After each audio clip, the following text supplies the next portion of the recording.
Breath of the Wild, there's a vast world to explore. Of course, it's not just the same world as is. It's changed in many ways.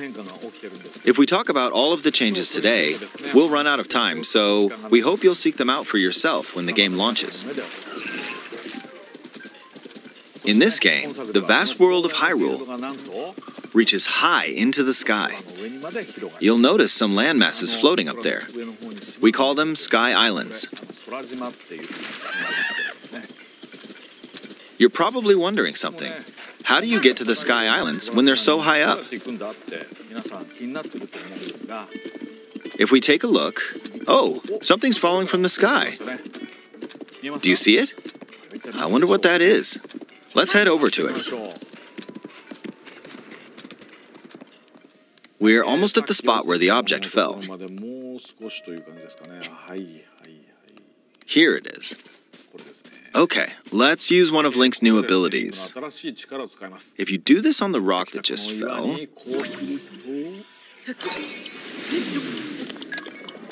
Look, it started rising. This power is known as Recall, which rewinds an object's movement. Since I just used Recall on the fallen rock, I can now rise into the sky. We're a lot closer to the Sky Islands. Let's use the paraglider to reach one of them. There are a few other Sky Islands floating here too. I made it. There are lots of ways to reach the Sky Islands, so we hope you'll try a few different methods. Okay, now we're on a slightly bigger Sky Island. Just like on the surface, there are several man-made structures. Some trees are also growing here. You won't see many of those yellow trees on the surface, though. Let's walk around for a bit.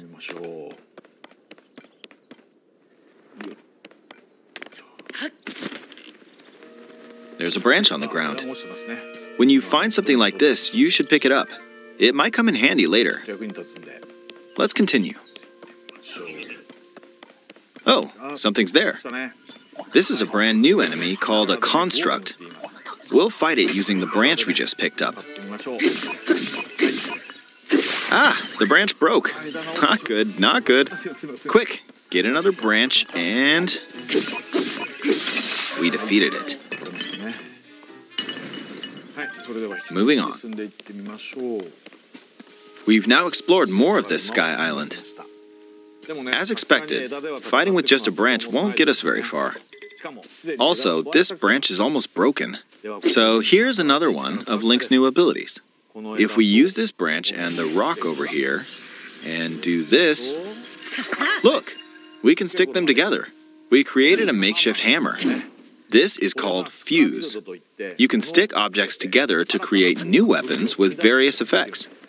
Let's take on another construct with this fused weapon. We're dealing with two of them at once. Oh, we beat one. The weapon's attack has definitely improved. The other branch broke, but this weapon has much better durability. You can do all sorts of things by experimenting with the fuse ability. You can fuse two weapons, for example. If we take this long stick and fuse it with a pitchfork, we can create a weapon with a much longer attack range. With this, we don't have to get too close to enemies, and we can safely attack from a distance. You can also fuse arrows with materials in your inventory. For instance, try fusing this leaf to an arrow. Fuse an ice elemental material to an arrow and you can freeze faraway enemies.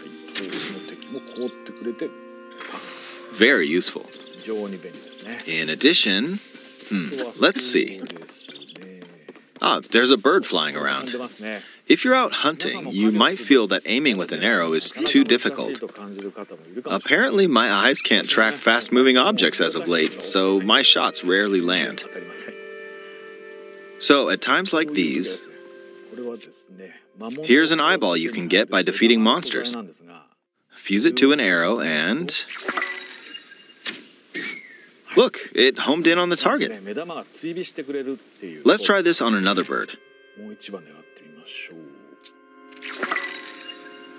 I'll just fire in that general direction. It's very simple. Depending on what you stick together, the fuse ability could also be beneficial for hunting. I fused a mushroom to my shield. Now, you're probably wondering if this has any use. Well, this mushroom is actually a puff shroom. Let's fight an enemy with this. I blocked with the shield. Okay, there's smoke now. The enemy's lost sight of Link, so...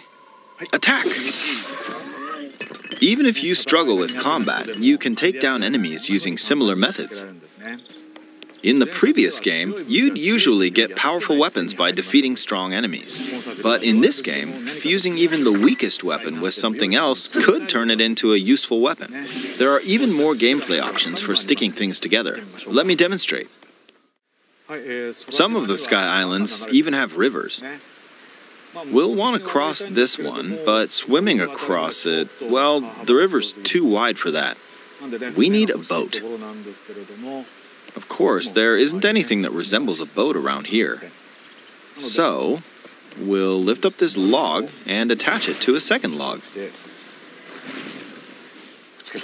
Let's do one more. We'll bring this over here and attach a third log. It's a makeshift raft. This is another new ability called Ultra Hand. Even though the logs are currently attached, they can be detached. Let's modify the shape of the raft. You can always attach things or detach them like this. Now, if we put this on the water, it's made of wood, so the buoyancy will keep it afloat. We've made a simplified version of a boat.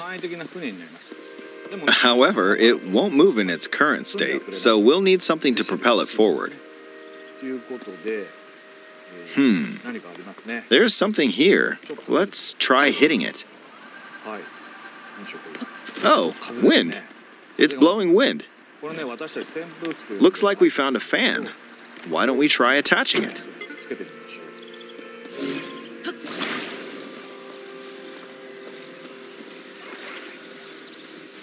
We'll attach another one. This should make the boat well balanced.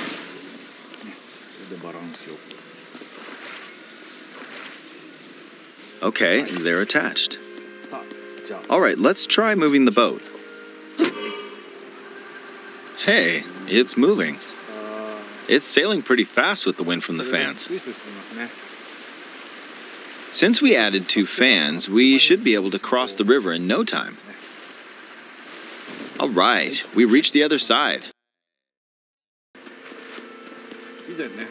In the most recent trailer, we showed scenes of Link riding a large car and a flying machine. Those vehicles actually aren't in the game from the start. Instead, you'll be able to freely craft them on your own. There are all sorts of objects you'll come across in this game, and depending on how you use your imagination, you can do a lot with them. So, try crafting different things and explore this world at your leisure. There are even more new abilities. Take this building over here. Okay, watch this.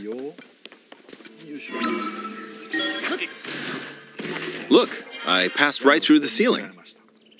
This new ability is called Ascend. If you're in a place with a ceiling, you can go through to the floor above you. There are some restrictions, but what's great about this ability is that as long as there's a ceiling, you can use it anywhere. For example, this place has a cave with a hill right above it. If we use the ability here,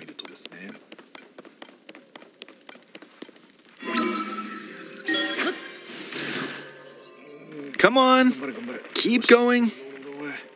Okay, we emerged at the top of the hill. In the previous game, you had to use stamina to climb a mountain.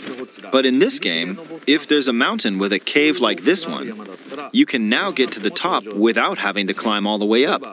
Here's another example. Imagine you're stuck in a cage. If it's got a ceiling, you know what to do, right? Exactly. Oh, there's another construct. It seems to be holding a strange weapon. Some enemies are equipped with fused weapons, so battles will play out a bit differently from the previous game. Ah! It blew me away with wind. Looks like it's got some sort of fan. Ah! I got pushed off! Ah well, let's just return to the surface. You can quickly descend from the sky to the surface like this. It feels so good. In the sky, you'll be able to look out across the land. You can also search for destinations that pique your interest. Once you've chosen your destination, you can speed things up, like this. Let's dive into this river.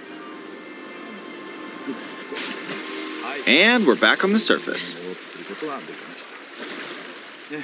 There are still so many things I'd like to show you, but let's leave it at that for now.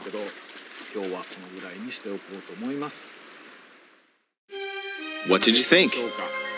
Some of Link's new abilities were updated from the previous game.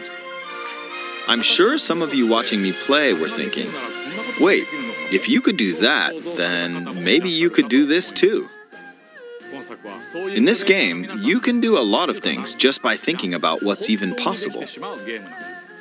There's still a lot of new gameplay, mysteries, and encounters we couldn't show today, but they're all jam-packed into this unfamiliar Hyrule, and we hope you'll use your imagination to explore it.